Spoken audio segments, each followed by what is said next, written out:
Good afternoon. My name is Grace Calhoun, and I have the pleasure of serving as the Samuel Menkoff Vice President for Athletics and Recreation here at Brown. And I'm delighted to welcome you to a truly meaningful moment, both for Brown University as well as for the Division of Athletics and Recreation. When I arrived in spring of 2021, President Paxson and I discussed the state of facilities for Brown Athletics and Recreation, and specifically, we discussed the absence of two core facilities that impact the everyday experience of student athletes and students alike. One of those two buildings was an indoor turf facility that could provide warm and dry conditions for field sports in the winter months and an escape from the heat and humidity in the warmer months. We quickly commissioned a facilities optimization study to site these missing facilities within our Erickson Athletics Complex so that the facility could easily and conveniently be accessed by Brown students and student athletes. It was a brief 2 years ago, in March of 2022, that we began contemplating where this facility could go, and an even briefer 18 months ago that we began this design build process. To be standing here today, raising the final beam is truly remarkable. I promise you this does not happen at our peer institutions. This beautiful building behind you will be an absolute game changer for so many in our community. We are beyond grateful for all of you for making this special day possible, from our university leadership to Sam Menkoff and our corporation members, to our facilities management and advancement colleagues. And of course, we're so proud to work with Sasaki and Consigli Partners and all the terrific local tradespeople who are making this vision come to life. So it's my pleasure to introduce the person who shared the vision for the facility and executed on the vision with decisiveness and purpose. Please welcome Brown's President, Christina Paxson.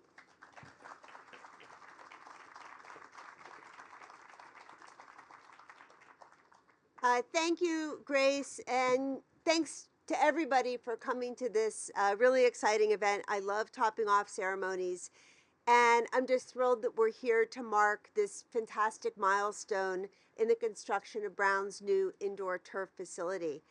And I just want to begin, I want to welcome all the students and faculty and staff and others who've joined us today.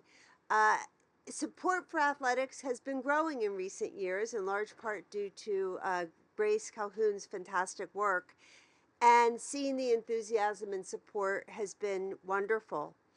I also want to recognize the alumni and friends of Brown who've joined us today, notably Sam Menkoff, our former chancellor, who has been a big proponent of this project.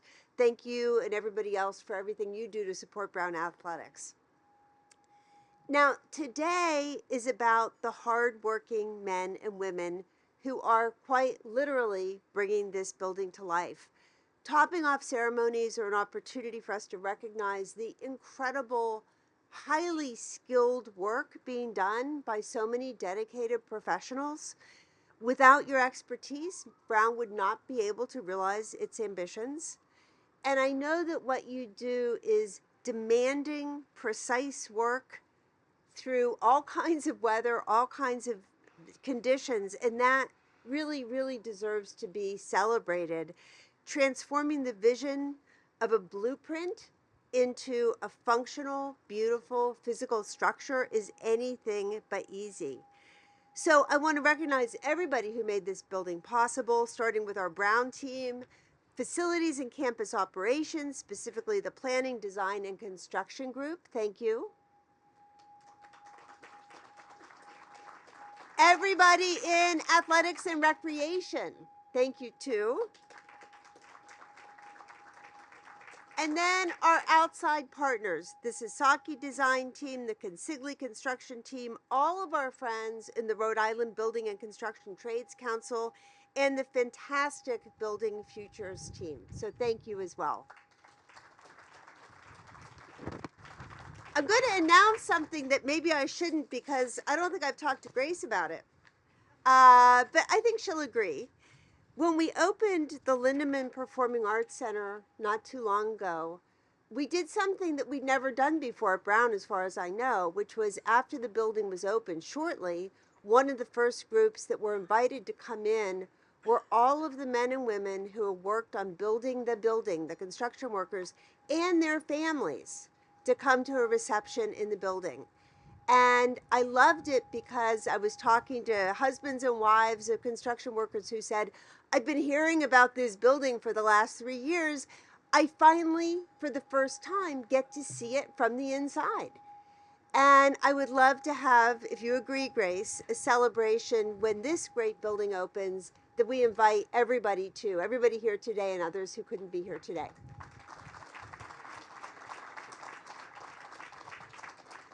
I want to just say a few words about what this new project, this new building will mean for Brown's continued commitment to strengthening the competitiveness of our sports teams. That's one.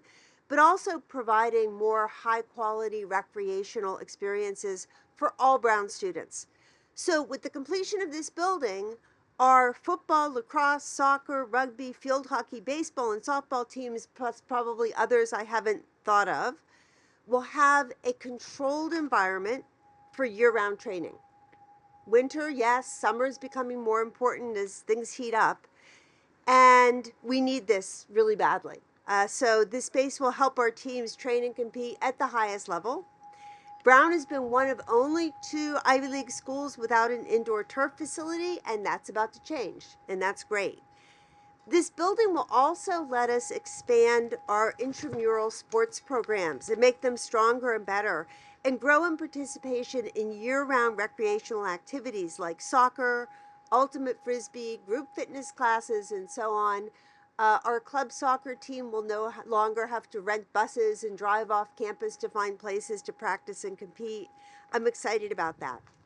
So with this milestone today, Brown takes another step toward realizing a key piece of the Brown Athletics vision, a one-of-a-kind, high-performance training venue for our talented student athletes and our entire campus community. And I so look forward to the opening in the spring of 2026. So with that, I will turn it over to Andrew Cortez, Executive Director of Building Futures, one of our best partners in the work that we do here at Brown, and somebody whose friendship I've really come to value. So Andrew, please.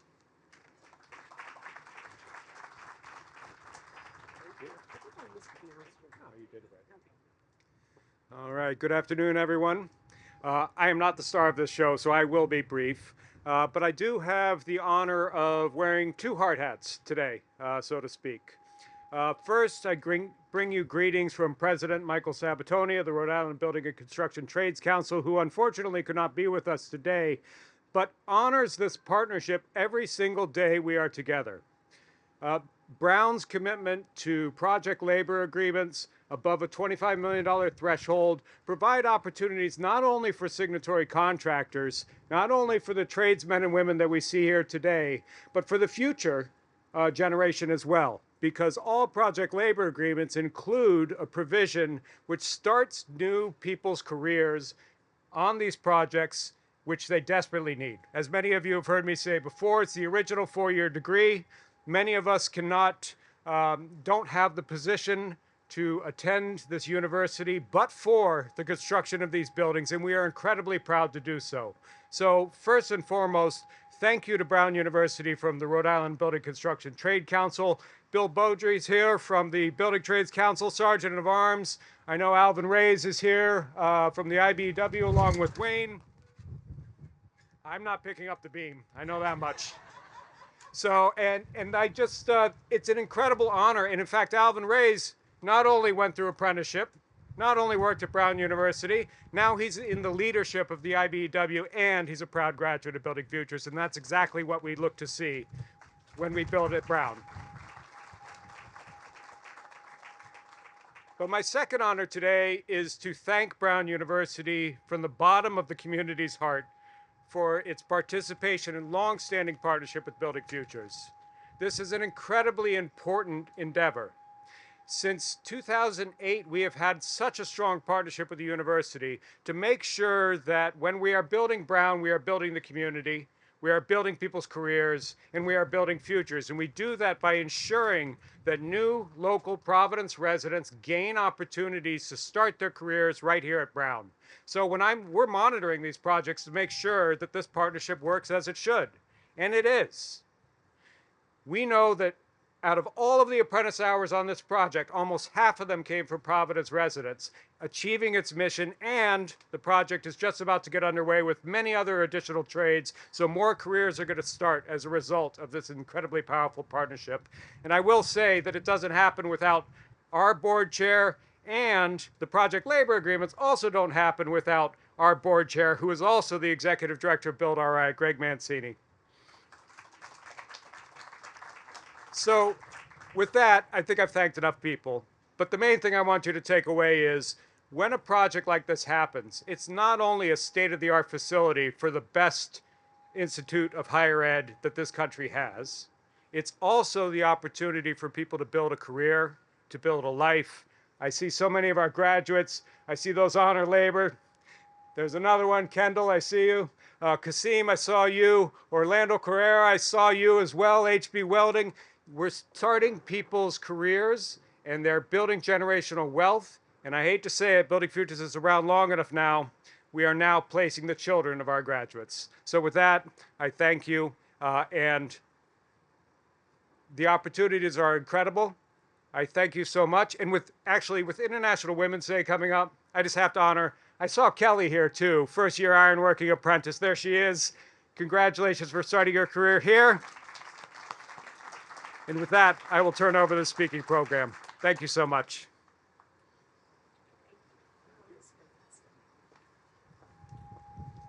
So again, just to wrap up, thank you again for coming. We are now on to the beams lifting and the topping off ceremony itself. So I encourage all of you to join us for that. And then we have some refreshments and a reception afterwards. So let's go. Let's see it go up. Thanks.